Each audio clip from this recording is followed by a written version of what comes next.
But one of the things we did discuss is kind of a rough structure, really, a sort of series of lenses through which to think about the work and also your practice, because I think one of the most intriguing and amazing things about your practice is not only the work, but also the duration and the context that it's filled within. And also, given the name of this exhibition, I think that there's something, and also that we're in LGBTQ plus History Month, I think there's something really interesting about gathering up all these kinds of strands and thinking about how they work in relation to your practice. And certainly when I came to see the exhibition, the vitrines did set up a really interesting conversation between the work, the development of the work, which I've seen over years, and kind of where we are now. So I suppose what I'd like to start, in a very roundabout way, is to ask you, when you first came from Manchester and moved into London, what was the kind of cultural, political milieu scene at that time, and how did you feel your work was responding or in dialogue with that? Well, it was a political time, and in some of the vitrines up there, talking about some of the things that I was involved in. I mean, I suppose initially I was living in a squat, so that was sort of challenging stuff around all this empty housing that nothing was happening to it, and it also meant I could live right in central London, inexpensively, and get about by bike.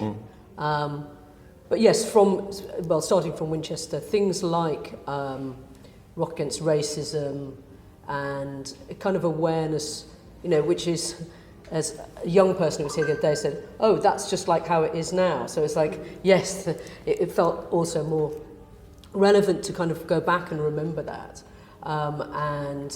But yes, I think,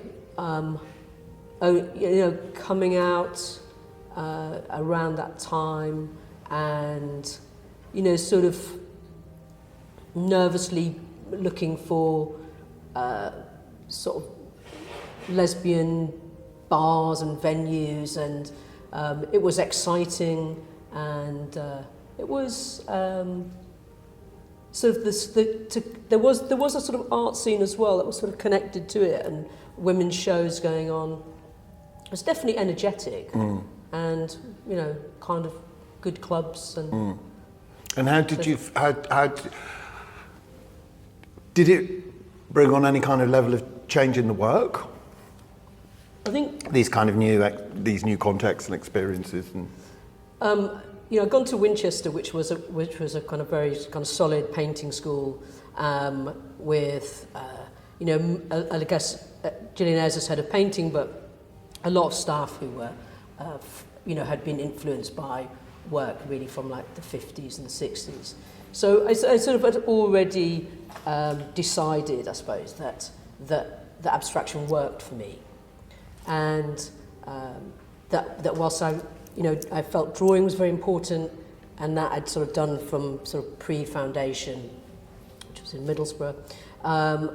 In the studio, I think when I did a residency in Manchester in the sort of early 80s, and that was a very kind of feminist based course. So it was a split, actually. There was like a half of it, and they put me in the department where it was really the more kind of radical feminist artists, and their initial thing was just like, oh, what are you doing here?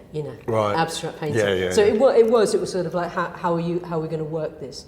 And then as we talked more and we realised that we shared a lot of values, I think it was a bit eye-opening for them to realise that actually you could have similar political views to them, and but actually that you could express it in a way which wasn't photo montage or kind of a literal illustration of your ideas. Well, I mean, at that time also, I guess lens-based media was the thing, wasn't it? At that point as well. And I did veer off into using imagery at one point, because it was, there was definitely like a very, very strong pressure to say, well, abstraction, it's too much of the old canon, and it's problematic, And I think it's those of us that have stuck with it have actually managed to sort of turn that, just by sheer, sticking with it has made it sort of be viewed back as an option, as a possibility. And I suppose I never wanted to feel, I was never wanting to be in any sort of ghetto, whether it was the sort of, lesbian and gay one, nor a exclusively painters one. So, I think it's the kind of mode of how I am that I just don't try and hedge me into. Yeah. And when we come on to the paintings, I think that's definitely an element of this series on your painterly practice. Stickability in terms of abstraction. What is the stickability of abstraction for you? What is the enduring aspect of working within an abstract painting context? I think that actually once you set yourself without sort of rules, but within sort of a guideline, it actually then really opens something up. So I suppose I'd think immediately of someone like Agnes Martin or Bridget Riley, who I think also I work on as a mentor, and I'm often they're the people that I'm quoting, and that sort of like that you can bring everything in. Actually, also that was an amusing Gillian Ayres quote that I have to say, which is because her love of abstraction and her sort of belief in it, where she would say, she used to talk about Monet's haystacks, and she's had this thing, and sometimes you just look at her, but she would say, I mean, there's just everything in a haystack, and she meant in those paintings there was everything that you could talk about in painting was in those paintings. So I think there's an element, isn't there, of kind of that you have to sort of believe that it does something, and certainly if you look at the work of Agnes Martin or Bridget Riley, you kind of you if you don't get that, then you're not going to get much. Yeah. And in terms of because I'm really interested in the longevity of practice, and because I'm a youngster in terms of painting, so how would you feel the work has changed, or what for you were the pivotal points within this really long period of practice now that you can kind of respond to and sort of say, that in terms of the rules, but the bringing everything in, I think there's a really lovely, playful contradiction there almost of like restriction and abundance at the same time. So if we really, I think actually just been doing a lot of archiving at the studio and looking at these slides and seeing the line, the consistency of the way that I've used line throughout the work, even though the work has kind of shifted around in emphasis. Maybe some of it's more about kind of colour or more kind of like architectural kind of structures. There's that. But then I think the other thing that I've kind of acknowledged in some things in the vitrines is about residencies and working collectively with people. So whether it was from even going back to being in a squat and work. The main job I did for 28 years was working in a cooperative. My studio was like always meetings. So working with people. So Brazier's workshop was a sort of extension of that. But it was also an extension of realising that as an artist to sort of be political, working, trying to understand artists in a more international way was a way of also informing myself and in terms of art. But what the residencies did was also, it was almost like each time I did one, and I suppose the first one that was most significant was I did the Triangle Art Workshop in 1990. And I just, it was like, so you graduate from college and then there's this sort of period of time, and for me it was, kind of 10 years of just trying to make it make sense for yourself. And then when you go on the Triangle Workshop, I was one of the younger artists on that, but people are asking you questions and pushing you and saying why in a supportive sort of way, but there was all these sort of group discussions, and I realised that I really missed that. I missed having someone, at that time I was making these abstract paintings which had these sort of bands. It was a kind of very simple structure of a circle and 2 ellipses in these bands. And, at that point I felt like, I can make all kinds of different things happen with this simple kind of motif.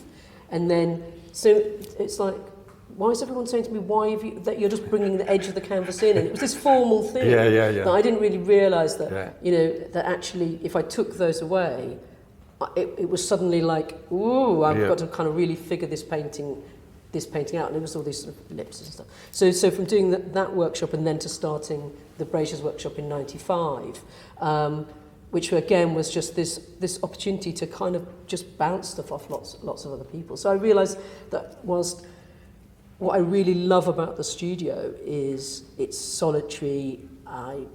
For years now I work in silence. And now, I'm in the studio most of the time. It's kind of it's this ability to really slow down what happens there. Whereas I think residencies or kind of workshops are sort of quite frenetic and kind of sometimes quite disruptive to you, and you're kind of the temptation to just want to kind of produce something. Yeah. And also I used to encourage people, just say, like in a way, like, arrive, find your feet, but then just get on with it. Like just do whatever, because what's the worst thing that's going to happen? You're going to do something you don't like. It's been a week or 2 weeks. So it's that sort of contrast between being able to be connected with people and then be in the studio, and this sort of this idea of this sort of like that you kind of it's a sort of filtering or a distillation or sort of process of sort of letting things come through. So like in the vitrine, the far one, there's some of the drawings, more recent residency from Spain, which were these, stick drawings, very, very quick. I was going to ask you about the use of the stick. And it was just like about kind of an immediacy and about space, and Bryce Marden does it, so I thought that's okay. I'll nick that. But also, like what you bring in. So actually, one of the things I'd say about Bryce Marden is that we also did residency in China, and I'd already was working with ink, but when Bryce Marden made the Cold Mountain series, where he was sort of looking at Chinese calligraphy, but you couldn't read it, and it's sort of again, I think sometimes I've had fear of sort of appropriating stuff, but I think it's like if you do it really with a kind of openness, it's about a kind of allowing that influence into the work. So it's a generosity, actually, isn't it? I feel, and I feel that that's one of the things that you've brought to the landscape of art making, as well as that generosity in terms of bringing artists over, in terms of the being invested in the workshop, in terms of where Supernormal has come from its current manifestation now. So I think there's an abundant generosity in the work, which I think is something that's really moving and lovely to see in the work, actually. I want us to talk a little bit more about drawings, though, and the line, because I think that could be an interesting segue into thinking about the paintings. I was reading there that it's interesting, that connection that you bring in with Derek Jarman and his use of landscape and the reference to De Chirico and stuff. So, and also when you were doing some of your residencies, there's the freneticism. But recently, I remember you telling me that some of them have been more or less you in a shed or something, kind of like by yourself, kind of like. It sounds quite hardcore. And how, just this relationship of the drawings informing the painting. So where do they sit? Where does drawing sit in? I think, there's sort of the language of the sort of the real world that kind of comes in, about structure and geometry, but also, about repetition and, my sort of feeling about where I want gesture to sort of sit. So sort of, I don't really like gesture. but I really like other people's drawings that have more gesture. So someone like Amy Silman, is sort of where there's a sort of repeated forms and drawing it. Or I love Phila de Barlow's drawings in that respect, that you can't quite say what's painting and what's drawing. So, I think when I started to make this series of paintings, which were actually again from time in Spain, which is where the residency Hoya is high up in the mountains, and it's very dry, and so they have all this like irrigation systems to collect water for the almond trees, and one of them is just to simply dig these sort of furrows using on the back of a tractor, sort of pulling them around, and just noticing this kind of like drawing in the landscape. And so in a way, I literally just started with that, with a dryish brush and ink, and they built up into like a huge series of drawings. So where I started to bring colour in, and then in a way into the paintings. And colour has obviously been something that's primary to your work. Yeah. So, again, how has that changed over the years, or what has your relationship to colour become? I think I kind of, with these ones, I kind of have more of a feeling that I want to use it to kind of resonate, rather than sort of reference. So it's sort of, it's more an integral part of the painting rather than something that's maybe a found colour that comes from outside. Whereas I think early on I would say it was more a found colour that was kind of brought into the painting. Something observed perhaps. Yeah. So are these kind of more hermetically sealed as works almost, do you feel? Well, no, I think they're the opposite. Okay, yeah. Because I think they're more open because they're not tied to any one thing. So, okay. Yeah. I think it's the feeling now of trying to produce something that, partly because of that sort of gesture, which is for me almost feels like the most natural movement that I can make with initially with the hand and then with the arm. And that the bigger paintings are as big a stroke as I can make with one movement. That they're kind of almost become like a Mobius loop of sort of, the idea that it's a sort of infinity. So that it's going back and kind of resonating out. So it's a sort of, I think it's like the idea for me is that it's an opening up of space that rather than closing down, yeah. And when you talk about these gestures, is there's something about scale here? Because I guess the bigger the gesture, the kind of more embodied the feeling of the gesture is. Yeah.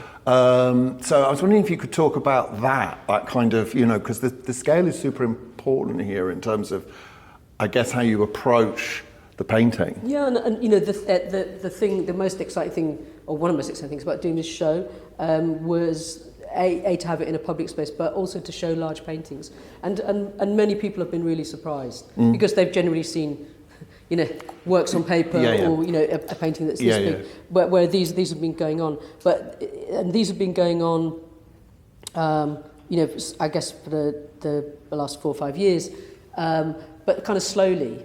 So the very dark green painting, which a lot of people call the black painting, that was painted at various points over like 3 years. So and most of them because they're oil paint, it also slows you down. So in this painting where you can see the sort of the drag, then there's some wet into wet, but generally I'm kind of leaving it and then putting another layer in. So it's so there's sort of there's actual time. Yeah, I like the reference of actual time to time, and the idea that that maybe they take time to reveal themselves, or kind of. And there's kind of multiple temporal qualities to them, I guess. Time, the slowness, the returning, but then the gesture and the scale. All those things kind of bring in this idea of these kind of different registers of time going across and into the surface of the painting. One of the things that I'm really, and I'd like to find out more, is that there's some points where the foreground and the background break through each other, and they're so subtle it's almost like tonal differences rather than a colour difference. And I'm really fascinated that they kind of create that sort of almost portal between the foreground and the background, even though you might see them, if you give them a cursory look, of being kind of quite, there's the kind of solid background and then the kind of gestures that go over them. But actually, I think there's certain points where those become dissolved into each other, and there's a really playful ambiguity around surface and depth in these. And I was wondering if you would agree, and also if you could say a little bit more about this relationship between gesture, foreground, background, and how these two kind of pivot against each other in some way, or set up a relationship. I think when I'm working on the paintings, the main thing is that I'm making that painting. So, and what everything you've listed feels like there's options or possibilities in the painting. So with each one, it's kind of resolved when kind of it's like something has to happen. Like if I feel like I'm looking at it and I just feel like there isn't that, and that's like the really hard thing to quite name, but that you're just looking at it, and sometimes it is because I put paintings away and then I bring them out again, and I, and sometimes I leave and I come back, and think that's done, and come back the next day and think, no, I hate it, it needs more, or, why did I do that? Yeah. So I think the things that happen in them are to just try and resolve them, to kind of to work out what they need. And I know that's a bit of a kind of cliched thing that kind of, the artists sort of say, it's like, I don't know, won't go so far as to say, they speak to me, but, it's something like that. What do you need today? Hello. Yeah. I need more of this. Leave me alone. Yeah. And so I'd like to, what's that somethingness again? Could we talk a little bit more about that somethingness? What might that smorgasbord of somethingnessies be? In the end, I think it is quite a visual thing. Like I could say it's something like closer to a feeling, but that it's so connected to the eye, to looking and kind of feeling like literally like as if like there's a little shift that's gone on. There's something that's sort of taken it from being just what it is, which is some paint on a canvas, to something that might really hold you and make you even feel excited, or make you feel quite troubled, or quite struggle with what's there, or like why it's there, and so it's sort of that it kind of gets to something that is more than its some parts. Yeah. In terms of, is there an expectation about how we might encounter the paintings, and might that be different to your expectations as somebody who's made them? Do you have any? Yeah, do you have any kind of ways of you might want us to respond to these works? I just think it by its very nature, it's a completely different thing to encounter a work made by someone else than the work that you've made. And, and sometimes I kind of find it hard to look at them. They sort of can be resistant to me. And because I think, because I feel like I've got, I've got kind of needs or expectations for them to actually kind of be able to exist in the world and kind of be themselves. So it's and I guess it's just always so interesting when you do get some feedback, and because mostly what you get is just people say, oh, I like the blue one, or something. Yeah. And you have to kind of be prepared to like just not be that, kind of need that just kind of acknowledgement that it's kind of done something. What have been some of the other, maybe more in-depth, rather than I just like the blue one, what have been more of the other in-depth responses to this work and this and this series of paintings?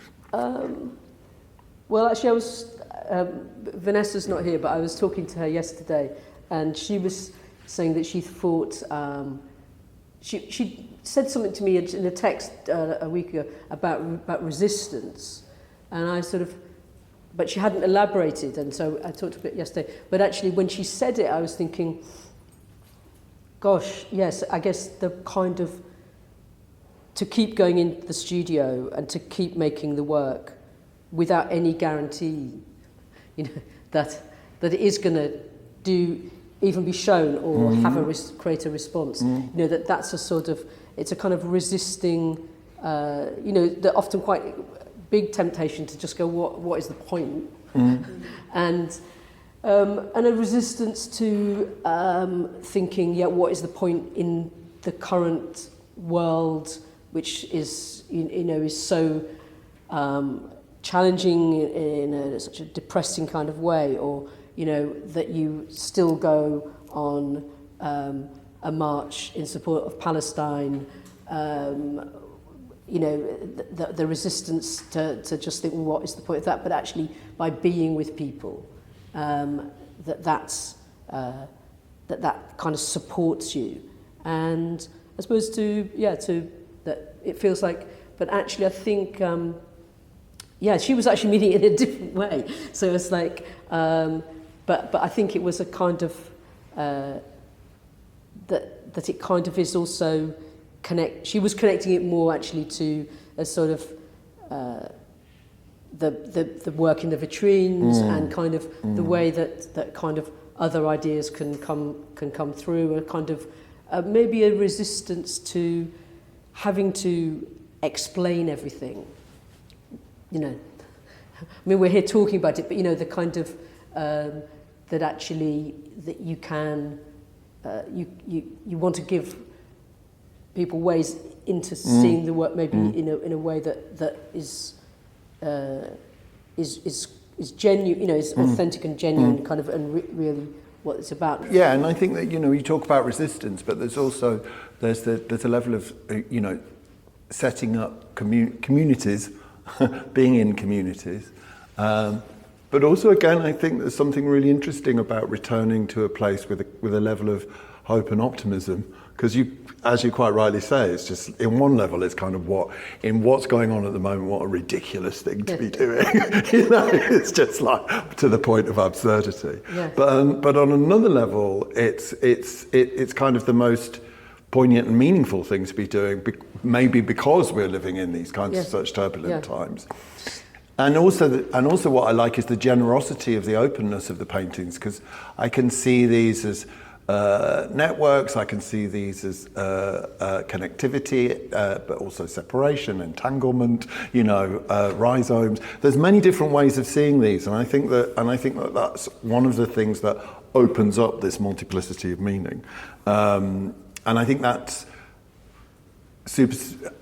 anybody that can do that, I think, it's a brilliant thing to be able to do, to invite those levels of very nuanced connection to the work, but without kind of setting out a sort of it's about. Yeah, and I think that I didn't ever think when I first started making these paintings that they would go on for years. I mean, it's just simply that each time I finished a painting, in the making of that, some questions kind of like, well, what would happen if actually I used a really completely different kind of ground, or what would happen if actually I let a bit of wet into wet happen, or so there's sort of, they're kind of things that happen in your head in the studio, actually about the actual making, that pose all these questions that mean you can sort of that idea that it's never really fully resolved. It's kind of each one asks another question. And I guess that moving between sort of micro and macro as well. Do you know what I mean? On one level, I think it's really interesting that the deeper you go into something, the wider the parameters almost of it become. That the returning to the same maybe motif or the same way of working doesn't actually make things tiny. It actually makes things wider and wider and wider, and at the end of it there's this, we were talking about urgency, do you remember when we came to there's a kind of urgency to then find out what next, what happens next, how does this unfold next, what will this paint do now? How does that interact with mark making and colours and the situation of the marks on the canvas? So I think that there's just something really interesting about the seriality yet the difference of the paintings that I think really stands out, and I think it's a really exciting show.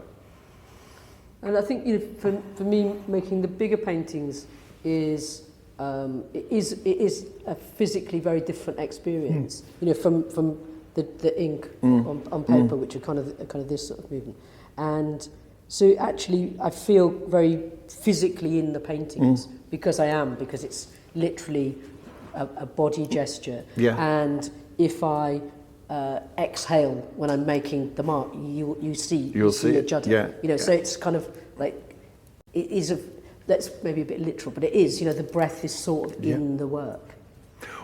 Yeah, I mean, I do see these as very embodied. I mean, I know you talk about the visual and the brain in the hand, but it seems like whole bodies are making this work, not purely just hand and eye and that. You know, I think scale is something that brings again different kind of nuances, different kind of territories to the work, I suppose. When is a painting unsuccessful?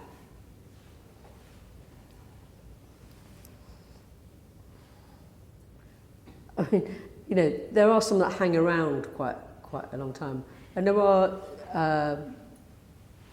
there's some in this series that I really went in and worked again and again and again, and they work in a different sort of way. They're sort of these layers, and actually they become. You know, it's a slightly different body of work, but I kind of think they're almost become they're sort of like X-rays or something like that, because they kind of negate. There's lots of negation, and so I'm struggling with those, whether that's actually okay or whether that actually when I can keep things much kind of, if you like, kind of more open, that they're kind of literally easier to access or something, or to enter. You know, so I think I struggle when I've worked on something that I think I've literally overworked it. I suppose that's when it feels like unsuccessful. And I think, you know, sometimes as a painter you can have paintings that you think, oh, but I've really spent ages on that. I've really, really worked on it. You know, I've really pushed it. And then I think, yeah, but you know, that's just a bit like, people don't really want to see the hard work. You know, it's your dirty washing or whatever. You know what I mean? It's like, you don't really want to hang it out. It's like, you know, just put it away. I quite like to see paint where they're pushed in that way. Okay, well, I'd just like to say thank you, firstly, for inviting me, and also these really generative and lovely discussions that we've had about your work. And also thank you to everybody who's come, and also obviously to the person that's put it all on as well. So thank you very much. Thank you.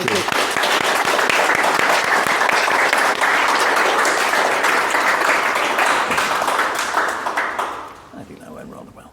Good. Do you? Yeah. Good.